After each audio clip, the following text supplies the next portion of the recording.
Now that we've covered cases, the second most common source you will cite to will be legislation.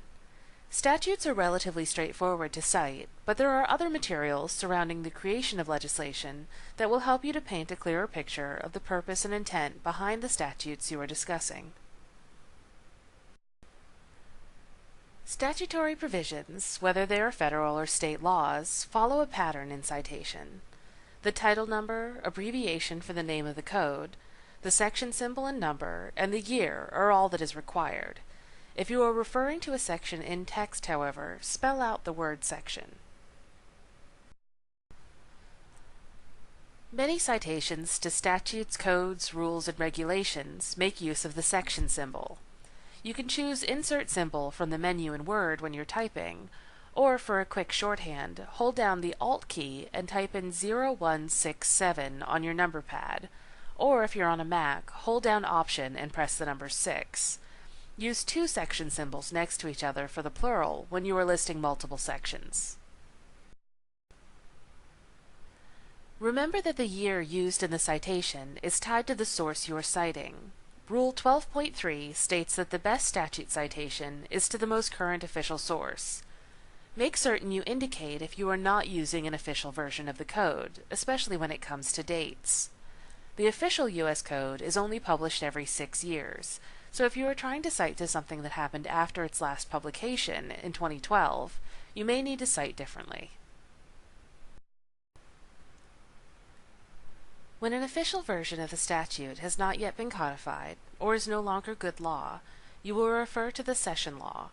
Always give the name of the statute when citing to the session law, followed by the public law number and the official source for the session law. For federal statutes, the session laws are printed in the statutes at large. In Florida, they are in the laws of Florida. If you are citing to an entire act that has been codified in one place in the U.S. Code, then you can cite to the name of the act followed by the normal citation.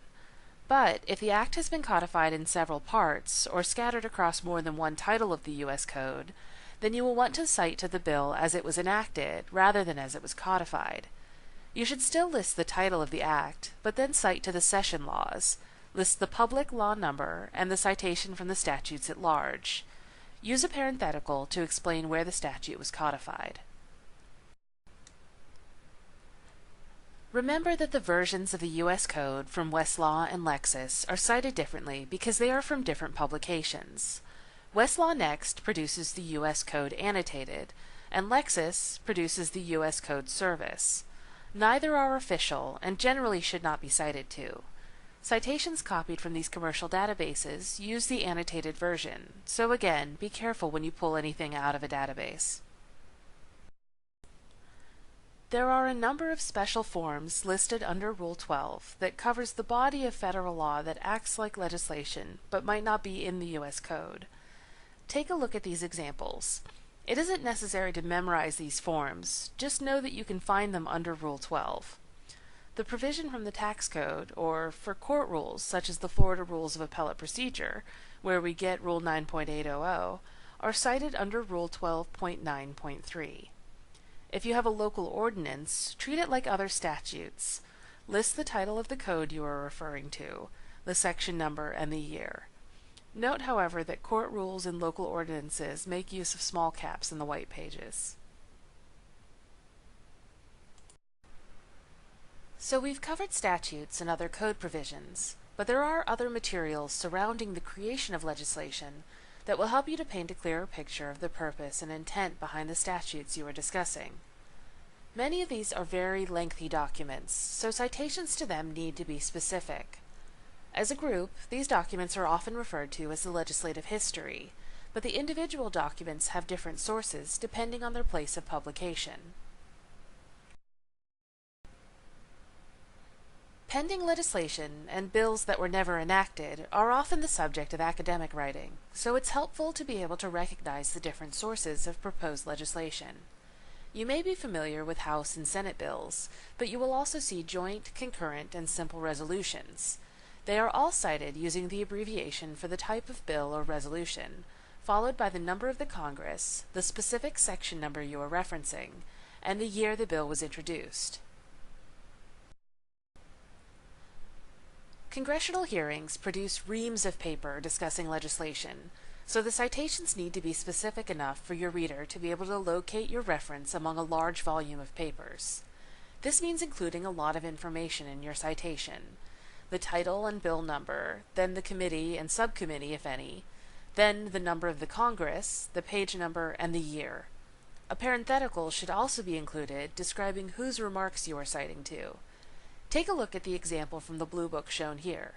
It's quite long, but all of this information is necessary to locate the source.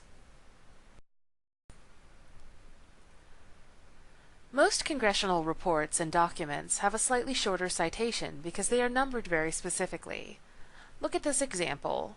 Notice that the abbreviations used by FSUL are not the same as those used by the Blue Book, so be careful when citing to these types of documents. The numbering is by the number of the Congress and not by the year. The congressional record contains transcripts of floor debates dating back to the 1800s. The citation will sometimes look unusual because the pages are numbered continuously. Sometimes you'll see page numbers in the tens of thousands.